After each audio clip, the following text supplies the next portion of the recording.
The date was May 11th, 1950. The location was a farm 9 miles from McMinnville, Oregon. The story goes that at 7:30 p.m., a woman by the name of Evelyn Trent saw a slow-moving metal disc traversing the sky overhead.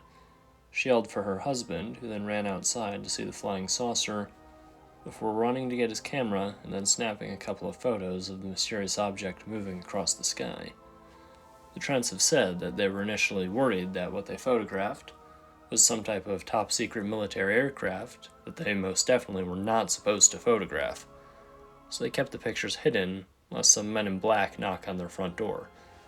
It wasn't until they mentioned the story to their banker that the photographs saw the light of day, being displayed from his bank window. Unsurprisingly, the photos showing a potential UFO quickly caught the attention of locals, and a reporter by the name of Bill Powell even examined the pictures and was unable to find any evidence of them having been faked or altered. Soon after, the story of UFOs flying overhead and being photographed made the front page of the local telephone register before garnering national attention. Curiously, Life magazine even published the photos after the Trents sent them the negatives, on the condition that they would be returned. When the couple asked for those negatives back, they were told that they had been misplaced. The negatives wouldn't turn up until 17 years later, when an astronomer named William Hartman contacted the Trents and returned them.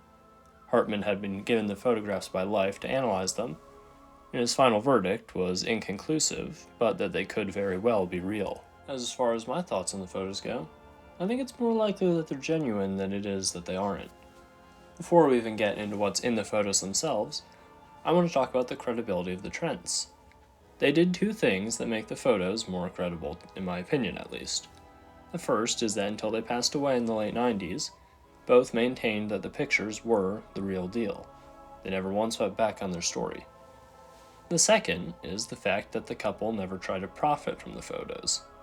That is very, very rare in the world of UFO, Bigfoot, ghost, what have you photos. Outside of them wanting to prank everyone for some reason, this doesn't leave a whole lot of motives for them to fake the pictures. Now, going into what's actually in the photos themselves, I think they look genuine. Skeptics have been quick to say that the UFO is actually just a small object hanging from the power lines in the pictures, with some perspective tricks applied, but analysis has shown that the way the light hits the UFO, as opposed to, say, the oil tanker, suggests that the flying saucer is too far away from the camera to just be a tiny object hanging from a wire with a forced perspective applied. So what do you think? Could the McMinnville UFO photos be real? Let me know in the comment section below.